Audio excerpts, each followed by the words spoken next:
En France, tout part à volo et ça commence déjà avec nos policiers. À Nantes, t'as un policier qui s'est fait traîner comme un chien, laissé pour mort. Il a eu droit à 30 jours d'ITT et il a des lésions irréversibles au cerveau. Donc nada, c'est foutu. Déjà, pratiquer, ça va être compliqué pour lui.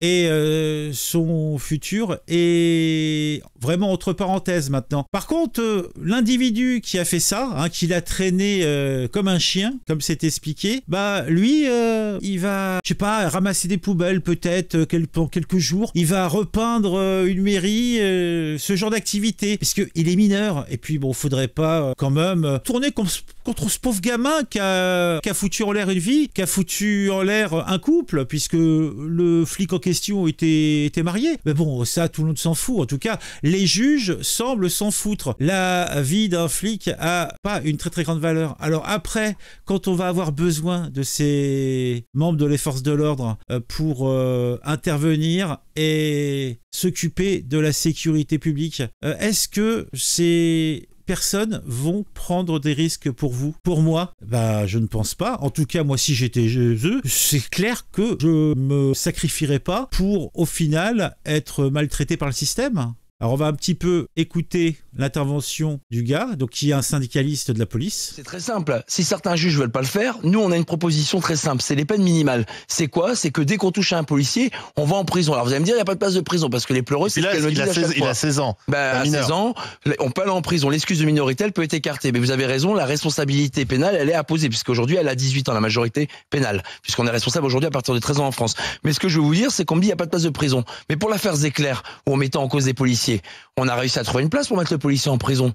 Pour l'affaire Eddy à Marseille, on a trouvé une place aussi pour le policier. Pour l'affaire Naël, on a aussi trouvé une place pour ces policiers. Et ben moi, vous voyez, je suis du côté des policiers parce qu'ils protègent la République et défendent nos libertés. Et je suis pas du côté des voyous, ce qui visiblement, c'est la même planche. Donc, qu'on libère ces places pour les voyous, qu'on mette ces policiers en contrôle judiciaire quand c'est une action de police, pas pour des cas de probité. Et vous verrez, il y aura de la place pour ces voyous qui pourraient s'occuper de notre collègue. Vous l'avez fait témoigner ce matin sur RMC Info. Oui. Il a été traîné comme un chien, laissé pour mort, inconscient, avec 30 jours d'ITT, des lésions mortes dans son cerveau.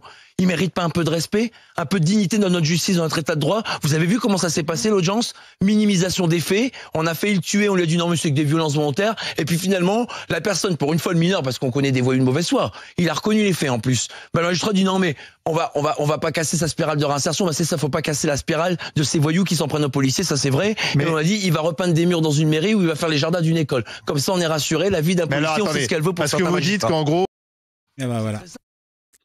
Bon, ça fait un petit peu mal au cœur. C'est simple, quand un voyou touche à un policier, il doit aller en prison. Quand il s'agit d'un policier, les juges savent trouver de la place en prison, comme dans l'affaire Zecler à Paris, Naël à Nanterre et Eddy à Marseille. Le 2 poids 2 mesures, stop, ras-le-bol. Effectivement, on peut se poser des questions, hein.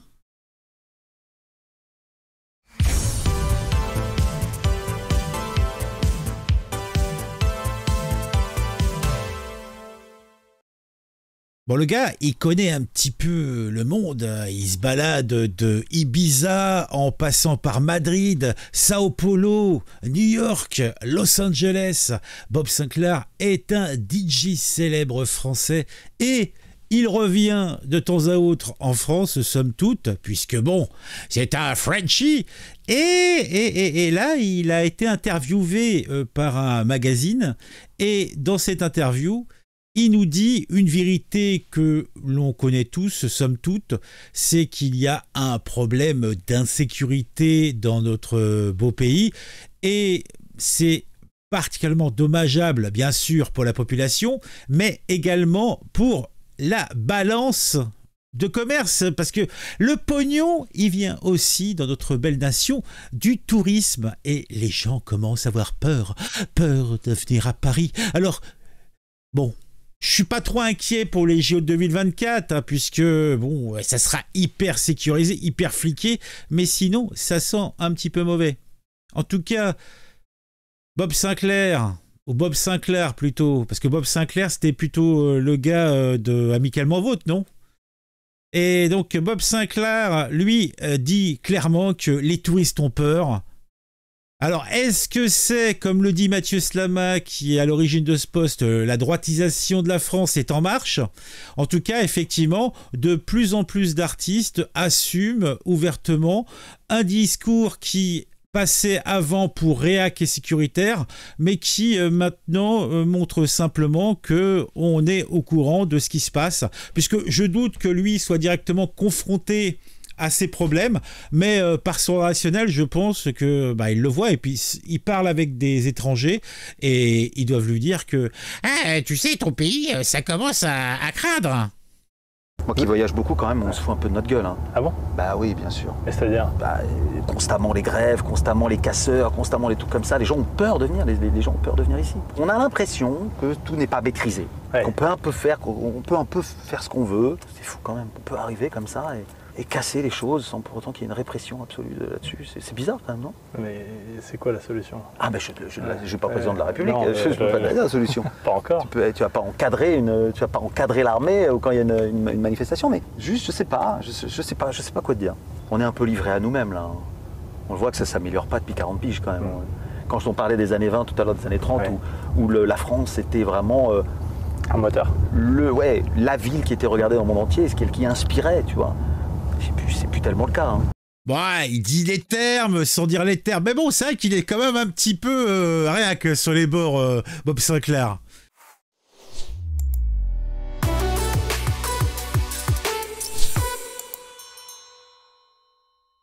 Ça manquait un petit peu d'une petite touche de féminité. Alors, quand on parle féminité, on parle féministe. Et quand on parle féministe, on parle d'Alice Cordier.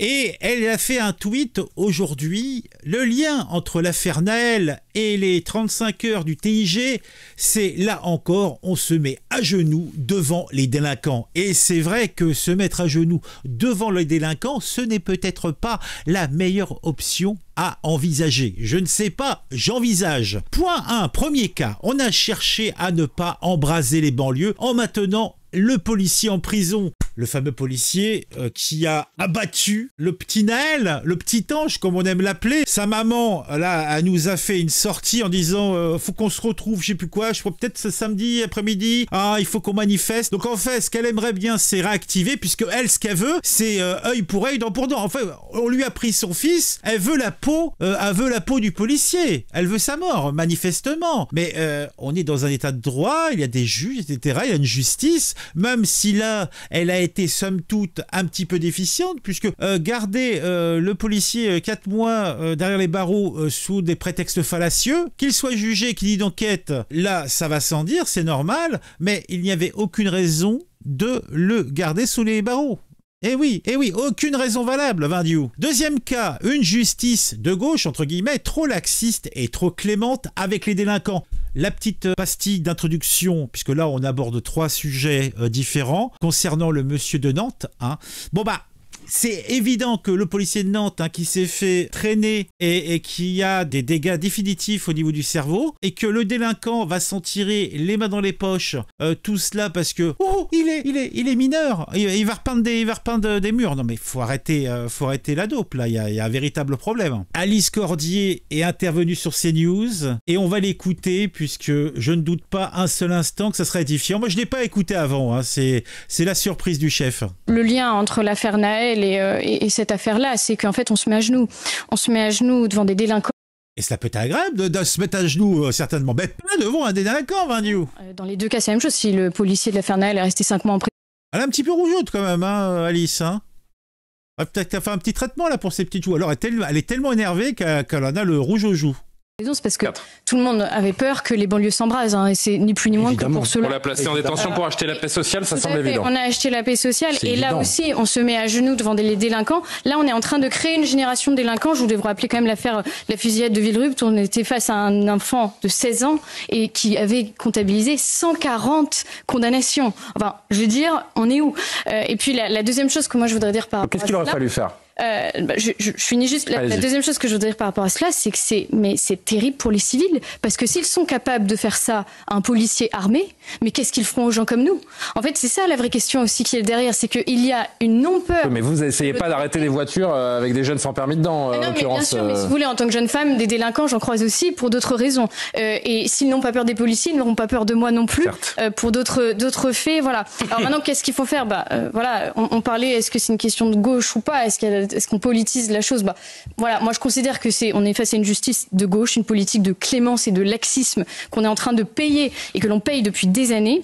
Et à ce titre, voilà, moi j'aimerais bien que l'on arrête de traiter parfois les mineurs comme s'ils étaient irresponsables. On voit bien que s'ils sont capables à 16 ans de prendre une voiture sans le permis, c'est qu'il y a quand même une part de responsabilité. Il faudrait peut-être revoir cela. La dynamique de réinsertion, c'est-à-dire que ce jeune, il a bénéficié de ce qu'on appelle la césure pénale. La césure pénale, il n'est pas mis en examen, donc il est rentré chez lui en mai. Il est ressorti là pour son procès. Il a rien fait entre temps, encore heureux, j'ai envie de dire. Et on considère que donc il est dans une dynamique de réinsertion parce que entre mai et maintenant, il n'a rien fait. Parce qu'il va à l'école, quoi. Et parce qu'il va à l'école ou qu'il s'est peut-être inscrit au permis, en fait. Je veux dire, on en est là quand même. Donc moi, j'ai des solutions, mais ce ne seront pas des solutions de gauche, en effet. Moi, je voulais juste. Alors, quelle solution faudrait-il envisager?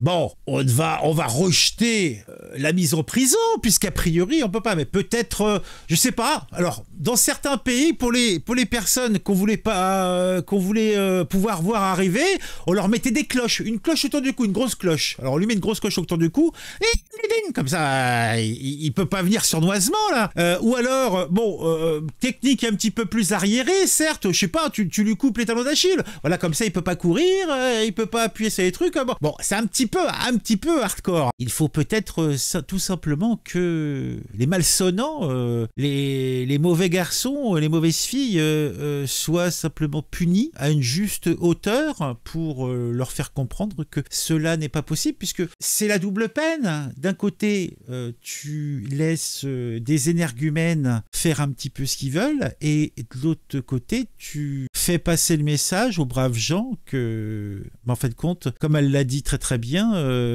les méchants ne risquent rien et peuvent faire et refaire toute leur vilainie, et que personne ne sera là pour te défendre. Donc tu n'as qu'à baisser la tête et espérer que le boulet ne te tombera pas dessus.